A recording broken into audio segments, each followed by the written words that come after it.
Oke, selamat pagi adik-adik semua. Kita akan lanjutkan di tahap-tahap awal ya untuk memahami tentang pengauditan internal. Tapi kali ini saya akan fokus untuk memberikan penekanan terkait bahwa pada perkembangannya saat ini audit internal itu harus berbasis risiko. Artinya kalau misalnya buku yang ada di kalian dalam bentuk e-book itu tidak ada bab ini, tidak ada audit internal berbasis risiko, bukan berarti buku itu tidak berbasis risiko pengauditan internalnya. Namun seluruh bab-bab di dalam buku tersebut memang sudah terintegrasi dengan audit internal berbasis risiko. Artinya apa yang akan kita pelajari pada satu semester ini seluruhnya adalah audit internal yang sudah terintegrasi berbasis risiko. Mari kita coba lihat ya. Saya tidak akan menjelaskan seluruh bab dari bab 2 itu. Nanti adik-adik bisa lihat di sana untuk bagian yang lampirannya. Ini adalah bagian depannya yang memang relatif cukup penting untuk kita pahami dengan baik. Oke, yang pertama adalah latar belakangnya. Ya, kenapa saat ini dibutuhkan audit internal yang memperhatikan risiko yang dihadapi oleh perusahaan. Bukan hanya risiko yang dihadapi perusahaan sebenarnya secara risiko satu kesatuan, tetapi risiko itu lebih juga maksudnya adalah risiko dari proses audit itu sendiri. Gitu. Jadi artinya bukan risiko yang katakanlah perusahaan menghadapi penurunan penjualan karena pandemi COVID, bukan hanya itu, tetapi termasuk itu, ya.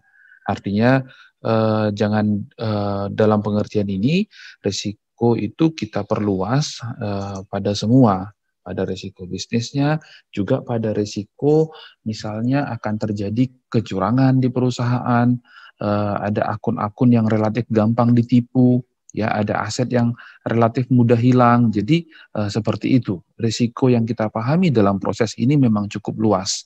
Contoh-contohnya bisa kalian lihat nanti di bab ini di buku yang bahasa Indonesia sih ya. Kalau yang di buku bahasa Inggris memang nggak ada. Yaitu di akhir babnya itu ada bicara tentang contoh-contoh risiko perusahaan. Ya. Nanti saya share bisa lah, nanti saya coba ketikkan atau dibuat PDF-nya, nanti saya kirimkan jenis-jenis risiko itu. Jadi begitu ya, pertama itu yang mau saya tekankan. Jadi risikonya dalam pengertian yang relatif luas. Nah, mengapa ini menjadi sangat diperhatikan? Karena pada saat ini mengelola risiko menjadi bagian integral dalam tata kelola perusahaan yang baik. Jadi kalau kita mengatakan sebuah perusahaan itu menjalankan good corporate governance, maka pasti di dalamnya harus memperhatikan risiko. Dalam artian memperhatikan itu mulai nanti dari ini ya, dari mulai ini yang nomor 2 sebenarnya, dari mulai mengidentify sampai mengelolanya. Ya, tanggung jawab menentukan ya risikonya, mengidentifying dan mengelola atau memanage risiko. Itu ada di tangan manajemen. Ya. Jadi mulai mengidentifikasi dan mengelolanya. Nah, itu yang maksudnya mengelola risiko itu lebih dari mulai mengenali, lalu memanage itu sampai dengan bisa kita atur supaya risikonya bisa kita turunkan, atau risikonya itu kita lempar ke tempat lain. Misalnya lemparnya itu kita ambil asuransi gitu ya, itu maksudnya mengelempar risiko. Kemudian ini pengendalian internal membutuhkan pengelolaan risiko. Jadi kalau kita memang mau melakukan pengendalian internal, mau mengelola bagaimana internal kita itu bekerja untuk mencapai tujuan perusahaan, maka kita mau tidak mau ya harus mengelola risiko. Kenapa? Karena risiko adalah sesuatu yang peluangnya besar untuk membuat perusahaan gagal mencapai objektifnya, mencapai tujuannya. Sehingga tentu pengelolaan risiko menjadi sesuatu yang harus sangat diperhatikan oleh pengendalian internal. Lalu kemudian salah satu peran pengendalian internal adalah memastikan bahwa risiko tersebut dikelola dengan baik. Jadi justru pengendalian internal harus memastikan bahwa manajemen, tadi kan di poin nomor 3 dikatakan itu ada di tangan manajemen kan, memastikan bahwa risiko tersebut harus dikelola dengan baik. Karena kalau risiko tersebut tidak dikelola dengan baik, itu tadi yang saya sampaikan sebelumnya, ada kemungkinan perusahaan akan gagal mencapai tujuannya atau objektifnya. Nah, terus apa sih sebenarnya yang dimaksud dengan audit internal berbasis risiko atau yang kemudian nanti akan lebih sering saya singkat menjadi AIBR ya? Ini sebenarnya adalah sebuah metodologi ya. Jadi kalau disebut metodologi yang pasti dia sistematis yang mengintegrasikan kegiatan pengendalian internal. Jadi di perusahaan dari dulu sudah mengenal kegiatan pengendalian internal atau mungkin namanya dulu ada pengawasan internal atau apapun namanya yang pasti itu adalah satu orang atau sekelompok orang yang ditugaskan mengawasi, mengendalikan, mengamati supaya perusahaan bekerja dengan benar. Kira-kira gitu ya. Jadi audit internal berbasis risiko ini sendiri adalah mengintegrasikan hal-hal itu ya, pengawasan itu dengan kerangka pengelolaan risiko secara menyeluruh. Nah, di lain pihak memang manajemen risiko juga awalnya tumbuh tidak bersama dengan pengendalian internal. Dia tumbuh sendiri ya, bahkan di banyak perusahaan terutama perusahaan yang besar ini menjadi satu divisi manajemen risiko, apalagi di perbankan. Jadi dia tumbuh sebenarnya nggak barengan awalnya. Jadi manajemen risikonya tumbuh, kalau pengawasan internal sudah dari dulu ada ya. Nah kemudian itu audit internal berbasis risiko adalah mengintegrasikan keduanya. Jadi kita akan melakukan audit dengan memperhatikan risiko. Ya. Dengan memperhatikan risiko. Dan kita juga harus memastikan salah satu aspek yang kita audit secara internal adalah apakah manajemen memang sudah mampu mengendalikan risiko atau mengambil tindakan yang diperlukan untuk mengelola risiko. AIBR memungkinkan audit internal memberikan assurance. Assurance itu meyakinkan ya, meyakinkan atau keyakinan kepada komisaris ya. Dalam konteks ini saya perlu menggarisbawahi bahwa di Indonesia itu menganut manajemen 2 kamar. Nanti adik-adik bisa lihat di buku ya, yaitu two-tier board. Ada dewan komisaris, ada dewan direksi. Maka unit yang paling tinggi yang bertanggung jawab atas pengawasan itu adalah komisaris, karena memang tujuannya dibuat adalah melakukan pengawasan terhadap kinerja manajerial.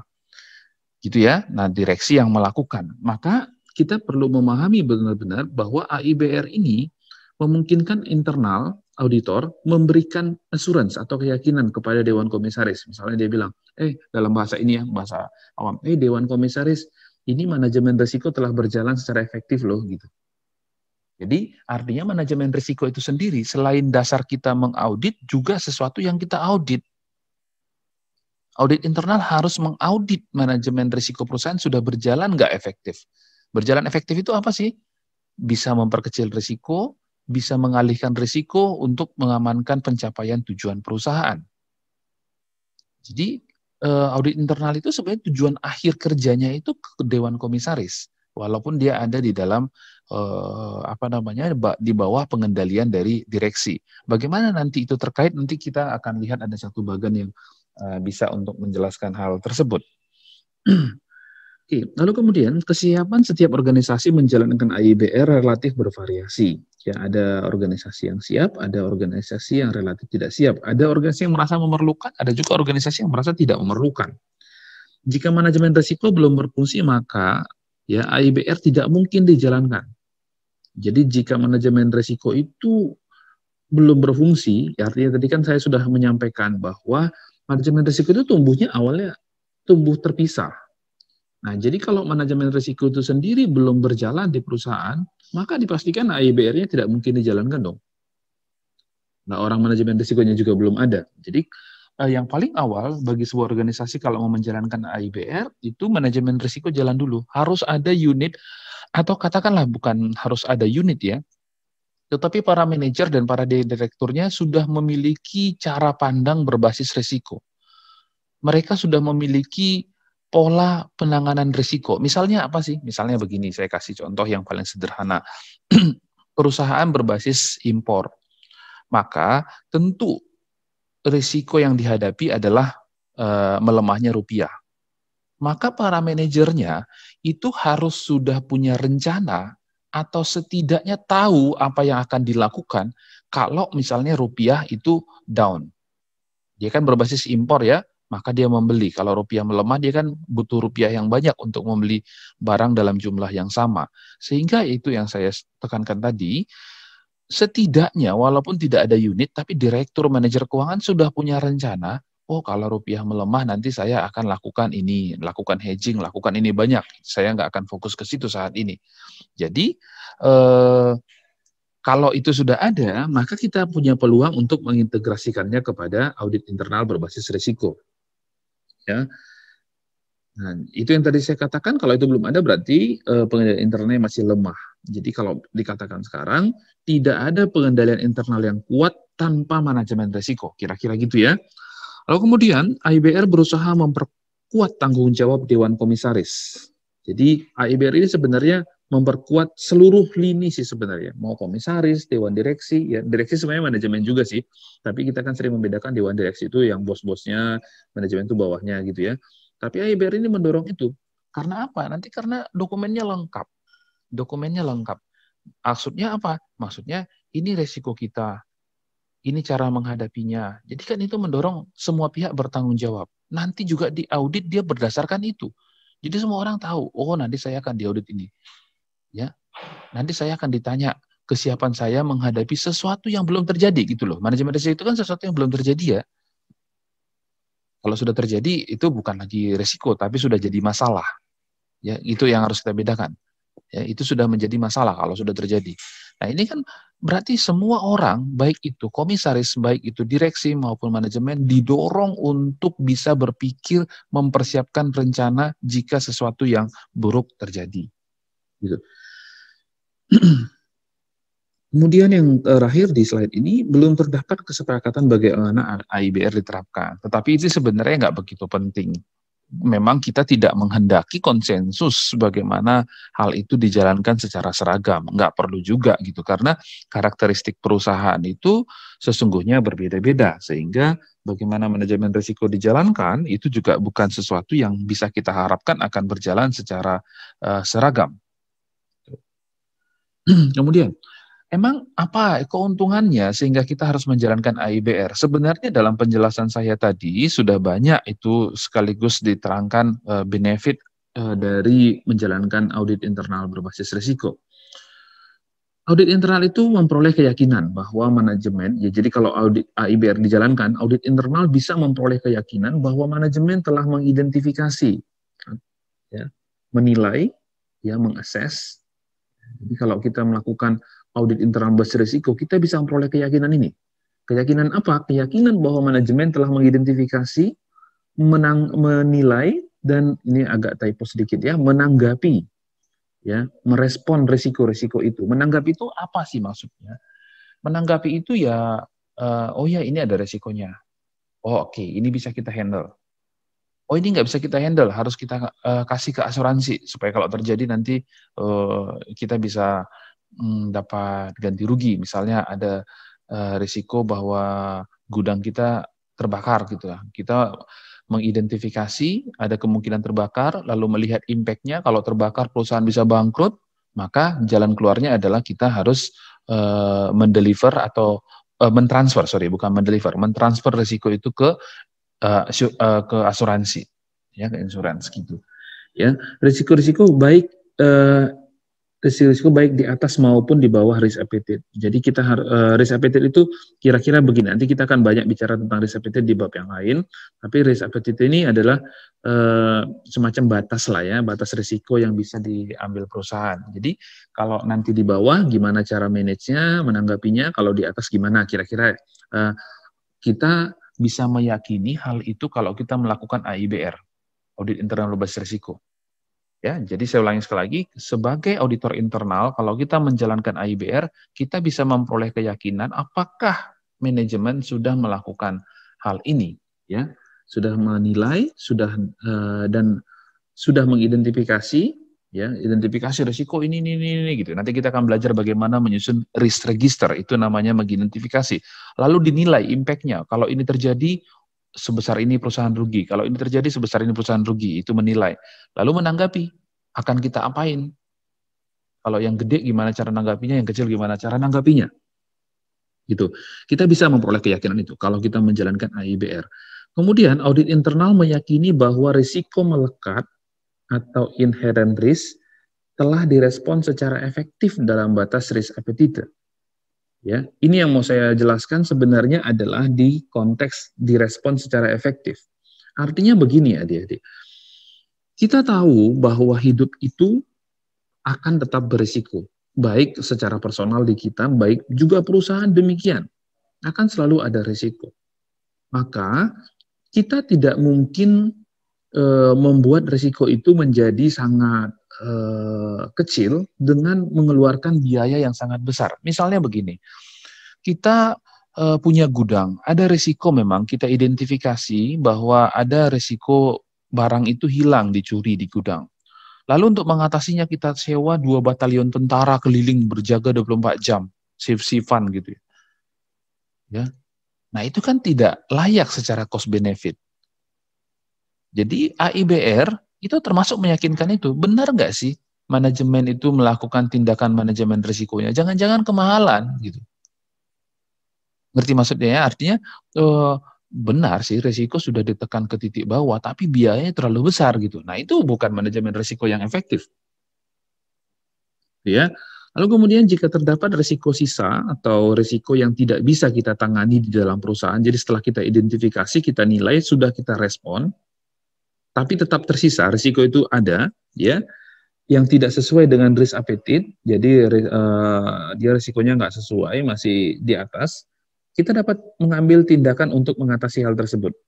Ya, dapat diambil tindakan. Jadi kalau kita melakukan AIBR, ketemu risiko yang lebih gede dari risk appetite, kemudian itu bisa kita dorong manajemen untuk melakukan tindakan untuk menanggapinya. Salah satunya apa sih? Ya tadi, mengasuransikannya. Gitu. Ya, itu salah satu contoh tindakan untuk mengatasi risiko yang di atas atau tersisa setelah kita melakukan penilaian dan menanggapi, mulai melakukan manajemen risiko, masih tersisa, yaitu harus diambil tindakan. Efektivitas dari manajemen risiko dan tindak lanjut yang dibutuhkan dapat dipantau. Jadi kalau kita melakukan AIBR, kita bisa melihat apakah manajemen risiko yang dilakukan sudah mencapai tujuannya, dan artinya gini, kita bisa menilai apakah manajemen risiko dan tindak lanjut yang dilakukan setiap saat itu sudah mencapai tujuannya. Tindak lanjut itu maksudnya apa? Tindak lanjutnya gini, sudah ada nih risiko, sudah dikasih tindak lanjut. Nah, itu dua-duanya, baik mengelola risikonya maupun tindak lanjutnya, itu bisa kita review di AIBR. Ya, apakah berjalan sesuai yang direncanakan atau tidak direncanakan. Jadi ini kira-kira yang menjadi benefit dari sebuah perusahaan menjalankan audit internal berbasis risiko. Nah, ini kira-kira struktur kerjanya. Nah, mari kita lihat adik-adik. Ini banyak yang tidak begitu paham di beberapa bagian. Ya. Jadi begini, mari kita lihat ini di sini sekarang. Gimana ininya? Ya. Pertama, tentu, ya, nanti akan bisa kita lihat di slide berikutnya tentang definisi masing-masing. Atau nanti kita lihat langsung ya. Mengakses risk maturity itu yang pertama. Ya. Ini langkahnya ada 3 sebenarnya. Oh iya, saya lupa mengganti ini. Harusnya manajemen ini saya ganti gambarnya sama audit komite, karena sebenarnya tahapannya adalah yang 3 ini. Assess risk maturity, periodic audit planning, sama individual audit assignment. Itu sebenarnya kalau tahapannya. Ketiga itu tahapannya. Sekarang mari kita lihat misalnya apa definisi masing-masingnya ya. Kita lihat dulu. Kita pertama melakukan assess risk maturity. Apa sih assess risk maturity? Itu memperoleh pandangan komisaris dan manajemen dalam memantau, menilai, dan mengelola risiko. Jadi seseorang audit internal itu harus memahami dulu. Memahami bagaimana para komisaris di perusahaan itu, para direksi, di sini saya gabungkan dengan manajemen, semuanya itu manajemen, ya, bagaimana mereka memandang, ya, memantau, menilai, dan mengelola risiko. Kita harus sadari itu dulu. Sebelum kita melakukan audit internal berbasis risiko, kita harus pahami ini. Kita lihat dulu tingkat, kalau kita terjemahkan langsung apa arti dari risk maturity, kita lihat dulu kedewasaan mereka menghadapi risiko. Kalau kita, tentu akan berbeda menjadi audit internal di sebuah perusahaan yang sudah sangat sadar risiko dengan perusahaan yang belum sadar risiko. Gitu ya. Jadi ini yang pertama kita lakukan. Ya. Lalu kemudian kita merancang ini aktivitas ya. Jadi bukan tahapan. Tahapannya cuma satu. Ini assess risk maturity, periodic audit planning sama individual audit assignment. Lalu kita merancang masih yang agak besar lah ya konteks overall audit strategi. Jadi belum detail. Ya, belum detail. Kemudian, apa yang akan terjadi selanjutnya? Yang terjadi selanjutnya adalah manajemen memberikan kita daftar risiko. Kira-kira dia ini bisa panjang, ini bisa berpuluh halaman. Dia akan sampaikan ya, risk register, daftar-daftar risiko. Ya, nanti di akhir dari buku ini di lampirannya ada itu. Ada risiko bisnis, ada risiko ada banyak risiko di situ ya. Risiko ekonomi, risiko banyak. Itu adik-adik bisa lihat. Nanti itu siapa yang menyediakan? Manajemen. Artinya bukan audit internal, bukan auditor internal. Mereka menyediakan risk registernya. Sebenarnya audit internal juga bisa mengidentifikasi risk register, tetapi sebaiknya sumbernya itu tetap dari manajemen, dari semua lini, dari departemen produksi, pemasaran, keuangan, operasi, itu semua nyumbang daftar risiko yang mereka miliki. Misalnya, kita kasih contoh, ada risiko operasi dari bagian operasi. Dia mengatakan risikonya adalah mati lampu. Kalau mati lampu, itu mesin itu langsung mati. Lalu ketika kalaupun lampu hidup, itu harus kita startup ulang, misalnya gitu ya. Kita harus startup ulang. Dan startup ulang itu membutuhkan waktu katakanlah 1 jam. Maka proses produksi akan berhenti 1 jam, plus dengan waktu mati lampunya, kan gitu ya. Itu resikonya. Nah, atau bagian lain juga menyumbangkan resiko, misalnya katakanlah rumah tangga, tata kelola, ya bagian rumah tangga yang mengurusin umum. Dia bilang, wah ini ada risiko satpam kita cuma 2, ini nggak bisa dibuat shift-shiftan, ini kalau dipaksa menjaga 12 jam sendirian itu bisa ngantuk, itu bisa maling masuk, itu risikonya gitu ya. Nah kalau itu kan misalnya masih bisa diatasi ya, misalnya tadi kalau mati lampu, oh ya kita beli genset yang hidup otomatis kalau mati lampu misalnya gitu, atau satpam kita tambah satpamnya gitu. Nah itu yang pasti kira-kira seperti itu. Nanti ada yang bisa diatasi, ada yang nggak bisa, itu nanti. Yang penting didaftarkan dulu risk registernya. Sudah? Disumbanglah itu ke kita. Kita kan ada di sini ya. Kita kan di sini di tahapan lurus ini gitu ya. Lalu kemudian ini yang paling saya perlu mau tekankan adik-adik, audit komite. Ya, dari gambar ini jelas kita lihat ini adalah tahapan yang di tengah yang panjang ini adalah kerjaan internal auditor. Ya. Dan ini adalah lembaga juga nih. Ada unit lain namanya audit komite. Maka kalau ini kita lihat, kalau ini adalah semuanya adalah internal auditor, maka audit komite tentu bukan internal auditor kan? Karena di sini. Ya, benar. Jadi audit komite itu bukan internal auditor. Mereka adalah perpanjangan tangan yang memang jelas bagian dari komisaris. Ya. Jadi komisaris itu punya perpanjangan tangan audit komite. Sebenarnya komitenya ada 3. Ada komite audit, ada komite remunerasi, ada komite promosi. Tapi yang kita bahas sekarang ini adalah audit komite. Ini sudah menjadi kewajiban sekarang harus ada di perusahaan, terutama perusahaan publik. Sudah? Tugas mereka ngapain? Sederhananya tugas mereka adalah mempersiapkan seluruh kebijakan-kebijakan yang akan digunakan sebagai dasar untuk melakukan audit internal ini yang panjang ini. Jadi kalau manajemen menyumbang risk register, audit komite menyumbang aturan dan kebijakan bagi auditor internal untuk menjalankan pengendalian internal. Jadi lengkap nih sekarang tugasnya. Lengkap nih bahannya. Sudah dikasih apa risikonya, dan dikasih juga gini loh kebijakannya. Misalnya kebijakan apa? Oh, risiko harus kita tekan sampai pada tingkat ini, misalnya begitu. Itu contoh kebijakannya. Atau pengelolaan persediaan harus dilakukan oleh beberapa pihak, harus begini-begini. Itu semua diatur. Ya, prinsip-prinsipnya sih, ya. Prinsip-prinsip umumnya diatur oleh audit komite. Nah, sekarang kita, auditor internal sudah bisa melakukan periodic audit planning. Karena apa? Karena kita sudah tahu risikonya apa, sudah tahu bagaimana kebijakan untuk mengelola risikonya. Sudah, lalu kemudian lahirlah audit plan. Atau rencana kita mengauditnya. Ya, lalu bertugaslah kita melakukan ya individual audit assessment. Maksudnya individual ini lebih ke arah ya, bukan orangnya ya, tetapi tugasnya kita lakukan satu persatu begitu. Lalu kemudian audit result. Audit result ini kemudian akan menjadi dasar kita untuk melakukan audit risk maturity di periode berikutnya. Itu kira-kira adik-adik di sini ya. Oke, ini tadi ya tahapannya. Tadi sebenarnya saya sudah menjelaskan tahapannya udah cukup jelas ya di sini. Step 1, step 2, step 3. Bagaimana melakukannya, mulai dari menilai risk maturity, merencanakan audit berkala, itu tadi di bahan itu ada, di skema tadi, dan melaksanakan penugasan audit. Oke, saya rasa itu yang penting sekarang yang adik-adik harus lakukan adalah membaca semua lampiran dari bab 2 untuk memahami apa itu risiko bisnis, apa itu dan lain-lain. Nanti saya akan buatkan ada semacam tugas kecil di GCR, dijawab sampai dengan deadline-nya minggu depan tentang jenis-jenis risiko. Langsung dijawab, ketik gitu aja, jangan diketik lagi entah di mana-mana. Boleh sih diketik di Word, di copy paste, tapi jangan apa namanya?